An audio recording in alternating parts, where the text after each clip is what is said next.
जी देखिए, ऑब्वियसली एक पुरम शहरी के बतौर मैं जिस तरह की यहाँ पे हमारे साथ नाइंसाफ़ी होती है, हम सबसे पहले अदालतों के पास जाते हैं, वहाँ पे अपना मुकदमा लेके जाते हैं।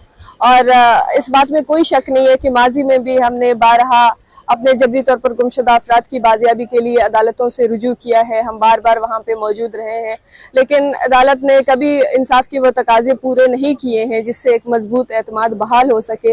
लेकिन चूंकि हम बार बार ये इजहार कर रहे हैं कि हम एक पुरम शहरी की तरह इस मुल्क के आइन और कानून को मानते हैं और हमारे साथ जो भी नाइंसाफ़ी होती है हम इसको जो है एक कानूनी तरीके से इसके खिलाफ लड़ेंगे। और इस वक्त भी हम इन तमाम जो रवैया मेरे साथ रखा गया पिछले दिनों कराची एयरपोर्ट में, उसके बाद मैंने यहाँ पे हाई कोर्ट में पिटीशन दायर करवाई है जिसमें आज हमारी बात है। तो हम देखते हैं कि किस हद तक हमें इंसाफ मिलेगी। ये अब अदालत के ऊपर है कि किस तरीके से हमारे इस इशू को उठाएगी, इसको एड्रेस करेगी और हमें वो इंसाफ के तमाम तकाजे पूरा करेगी। यही है कि क्योंकि हमारा कोई क्रिमिनल रिकॉर्ड नहीं है और जिस तरीके से देखा गया है अभी रिसेंटली इस पे मुख्तलिफ तरीकों से हमने देखने की कोशिश किया है कि कहीं पर किसी भी रिकॉर्ड में इवन जितने भी जब यहाँ पे एयरपोर्ट में गई थी इमिग्रेशन का स्टैंप भी लगाया गया, तो इस बात से ये जाहिर होती है कि मेरा नाम ECL में भी शायद नहीं है। तो जिस तरीके से उन्होंने वहाँ पे मुझे रोका और मुझे लगता है ये एंड टाइम पे एक फैसला किया गया, उन जो खलाई मखलूक है, जो एजेंसियां हैं, उनकी तरफ से मुझे रोकने की कोशिश की गई, क्योंकि अगर मेरा नाम ECL में होता तो वहाँ पे इमिग्रेशन स्टैम्प मेरे पासपोर्ट पे नहीं लगाते। तो इस चीज से बहुत सारे सवालात जन्म ले रहे हैं और आगे आने वाले समात में हम देखते हैं कि हुकूमती नुमाइंदे होंगे या जो गवर्नमेंट ऑफिशियल्स होंगे वो इस पर क्या अपना जवाब देंगे। देखिए जी, आज सिंध हाई कोर्ट के सामने जो दरखास्त गुजार है समी दीन बलोच, पूरा पाकिस्तान और मेरे ख्याल में बैनुल अक़वामी सतह पे भी दुनिया उनको बलूचिस्तान और बलूचिस्तान के नौजवानों की एक तवाना आवाज़ के हवाले से पहचानती है। इन्होंने जिस तरीके से ख़ास तौर पे इन्फोर्स्ड डिसअपीयरेंसेस का, मिसिंग पर्सनस का इशू उजागर किया है, जो इनकी तहरीक रही है, वॉइस ऑफ मिसिंग पर्सनस की जनरल सेक्रेटरी हैं, बलोच यकजहती कमेटी से वाबस्ता हैं।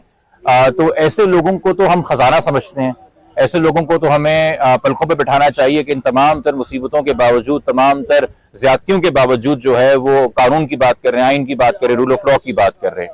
मगर सितम ज़रीफ़ी ये है कि रियासत ऐसे ही लोगों को जो है कुचलने में लगी रहती है, पीसने में लगी रहती है, डराने में लगी रहती है। इनको एक बैनुल अक़वामी सतह के ऊपर एक ऑर्गेनाइजेशन ने इनकी काविशों को देखते हुए बुलाया कि ये यूरोप आए, बेल्जियम कॉन्फ्रेंस में शिरकत करें। सारे करते हैं, मैं भी करता रहा हूँ माजी में, हमारी सरकार के हमारे मिनिस्टर्स भी जाते हैं, वज़ीर आज़म भी जाते हैं। और इनको एयरपोर्ट के ऊपर जब इन्होंने एग्जिट कर लिया, यानी कि एग्जिट उसको करने दिया जाता है जो कि ऑफिशियल सरकारी हुकूमत पाकिस्तान की लिस्ट है, जिसमें उस एग्जिट कंट्रोल लिस्ट में उसका नाम ना हो, उसको एग्जिट कंट्रोल का स्टैंप लगा दिया जाता है पासपोर्ट के ऊपर, जो इनको लगाया गया। उसके बाद जब ये पासपोर्ट कंट्रोल से बाहर निकली, इमिग्रेशन से बाहर निकली, तो इनको FIA ने रोक के बैठा दिया और 4-5 घंटे जाया करने के बाद जब वो जहाज उड़ गया और यकीनी बना लिया गया कि ये नहीं जा सकती, तो इनको बताया गया कि जी दरअसल आपको जाने की इजाजत नहीं है। तो एक हरासमेंट, एक इंटिमिडेशन अनऑफिशियल तरीके से। और अगर इनको एग्जिट कंट्रोल लिस्ट में डाला गया है तो वो कानून और उस कानून के तहत जो रूल्स हैं वो खुद मैंडेट करते हैं कि आपने मुतासरा शख्स को फौरन आगाह करना है कि आपका नाम एग्जिट कंट्रोल लिस्ट में डाल दिया गया है। मगर इनको आगाह नहीं किया गया। क्यों नहीं किया गया? क्योंकि हमारा मानना है कि किसी ऑफिशियल लिस्ट के अंदर ये एग्जिस्ट नहीं करते, वफाकी काबीना की किसी लिस्ट में ये एग्जिस्ट नहीं करती। ना हमारे ख्याल में जो हमारी प्रोविजनल लिस्ट होती है PNIL, उसमें भी इनका नाम एग्जिस्ट नहीं करता। चूंकि इनको अनऑफिशियली, अनफेयर मींस के जरिए, अनजस्ट तरीके से डाला गया है। और मोस्ट लाइकली ऐसा होता है कि हमारे जो इसमें इंटेलिजेंस एजेंसीज हैं उनकी ईमा पे ये होता है। मैं खुद इसका शिकार पिछले साल रहा हूं, तो मैं इसलिए अपने एक्सपीरियंस जाती से भी कह सकता हूं कि अनऑफिशियल तरीके से आप FIA को कहते हैं और FIA इस तरह से सिटीजन्स को हरास करते हैं और इंटिमिडेट करते हैं। और ना सिर्फ ये कि आप देखिए कि एक नौजवान जिसका कोई क्रिमिनल रिकॉर्ड नहीं है, उसको एयरपोर्ट पे जब FIA कहती है लाइन से कि निकल के साइड पे आके बैठ जाए, तो बाकी मुसाफिरों के सामने भी हरासमेंट है। कैसा क्या किया इस शख्स ने? तो इस हवाले से हमारी दरखास्त थी, अदालत ने उसको प्रिमा फेसी देखते हुए कि हमारा केस है उसको एडमिट किया है। 23 सितंबर इसमें अगली तारीख है। तमाम तर जो फरीकैन है, जिसमें मिनिस्ट्री ऑफ डिफेंस है जिसके तहत हमारी आर्म्ड फोर्सेज और इंटेलिजेंस इदारे आते हैं, मिनिस्ट्री ऑफ इंटीरियर है जिसके तहत दाखिली मामलात हैं, और साथ में FIA के DG और डायरेक्टर जनरल जो इमिग्रेशन और पासपोर्ट का है, इनको, और साथ में DIG को जो सरकार के वकील हैं, उनको नोटिस कर दिए। देखिए, समी दीन मोहम्मद बलोच का तारुफ जो है वो किसी तारुफ की मोहताज नहीं है। ये नौजवान लड़की जो है ये गुज़िश्ता 15 सालों से आपको सड़कों पे, आपको प्रेस क्लब्स के बाहर आपको एहतजाज करती, रैलियों में नज़र आएगी, आपको ये जो है धरने देती हुई नज़र आती।